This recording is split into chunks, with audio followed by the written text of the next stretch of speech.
बहुत समय पहले की बात है। एक नगर में राजा बाबू नाम का एक सेठ रहता था। धर्म की ओर उसकी बहुत रुचि थी। कितने ही मंदिर उसने बनवाए, एक पाठशाला बनवाई जिसमें विद्वान सन्यासी पढ़ते थे। राजा बाबू का एक अन्य सेठ लक्ष्मी चंद से झगड़ा था, जो जमीन के संबंध में था। झगड़ा बढ़ते बढ़ते न्यायालय में पहुंचा। अभियोग चलने लगा। कई वर्ष अभियोग चलता रहा। राजा बाबू अभियोगों को भी लड़ते थे और अपने काम भी करते थे। उनकी बनवाई हुई पाठशाला में प्रत्येक रात्रि को कथा होती थी। कथा सुनते सुनते उनको संसार से वैराग्य उत्पन्न हो गया। तथागत से पूछकर वे आश्रम में रहने लगे। एक कमरे में पड़े रहते। खाना घर से आ जाता, वे खा लेते और जाप करते रहते। बहुत समय बीत गया। एक दिन उन्होंने बुद्ध से कहा, यदि आपकी कृपा हो तो संन्यास ले लूं। बुद्ध ने कहा, नहीं राजा बाबू, अभी तुम संन्यास के योग्य नहीं हुए। राजा बाबू ने सोचा, मैं घर पर नहीं जाता, परंतु मेरी रोटी तो घर से आती है। अब घर से रोटी नहीं मंगवाऊंगा, यहीं एक नौकर रख लूंगा, वही बना दिया करेगा। ऐसा ही किया उन्होंने। और फिर एक दिन यह सोचकर कि अब तो घर से कोई संबंध नहीं, वे फिर बोले, भंते, अब यदि संन्यास ले लूं तो? बुद्ध ने कहा, नहीं, अभी समय नहीं आया। राजा बाबू ने सोचा, मैं अभी नौकर से रोटी बनवाता हूं, इसलिए तथागत नहीं मानते।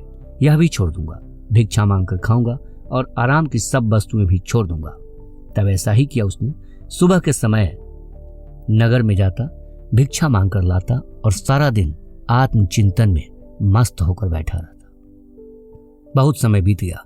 फिर प्रार्थना की बुद्ध से, भंते, मुझे संन्यास लेने दीजिए। बुद्ध ने सोचकर कहा, अभी नहीं राजा बाबू। राजा बाबू आश्चर्यचकित कि अब क्या कमी रह गई। सोचकर देखा और फिर अपने आप को कहा, मैं सभी जगह मांगने गया हूं, परंतु सेठ लक्ष्मी चंद के यहां मांगने नहीं गया। इसलिए शत्रुता की पुरानी भावना अब भी मेरे हृदय में बसी हुई है। इस भावना को छोड़ देना होगा। दूसरे दिन प्रातःकाल ही सेठ लक्ष्मी चंद के मकान पर पहुंच गया। जाकर अलख जगाई, भगवान के नाम पर भिक्षा दो। सेठ लक्ष्मी चंद के नौकरों ने राजा बाबू को देखा तो दौड़े दौड़े सेठ के पास गए। हांफते हुए बोला, सेठ जी, राजा बाबू आपके यहाँ भीख मांगने आया है। लक्ष्मी चंद आश्चर्य से बोला, यह कैसे हो सकता है? तुम्हें भ्रम है, कोई और होगा। नौकरों ने कहा, नहीं सेठ जी, वह राजा बाबू ही है। यदि आप कहें तो खाने में विष मिला कर दे दें, सर्वदा के लिए झगड़ा ही समाप्त हो जाएगा। लक्ष्मी चंद उच्च स्वर में बोले, नहीं, मुझे देखने दो। मकान के द्वार पर आकर उन्होंने देखा कि राजा बाबू झोली पसारे खड़े हैं। राजा बाबू ने उन्हें देखा और झोली फैलाकर बोले, सेठ जी, भिक्षा। लक्ष्मी चंद दौड़कर आगे बढ़े, चिल्लाकर बोले, राजा।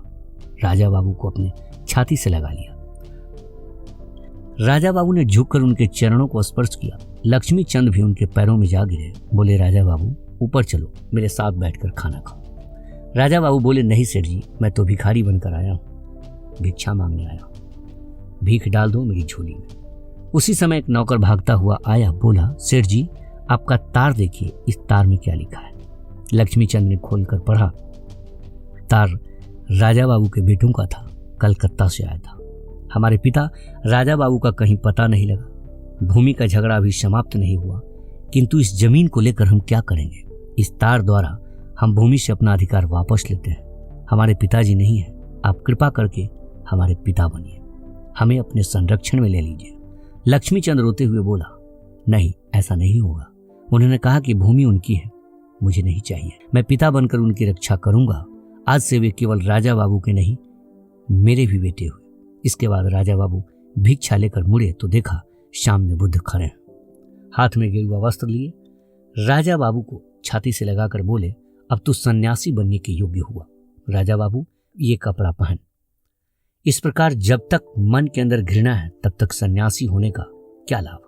सन्यासी यदि बनना है तो मन से घृणा को निकाल दो, ईर्ष्या और वैर की भावना को दूर कर दो, फिर देखो आनंद और सुख मिलता है कि नहीं।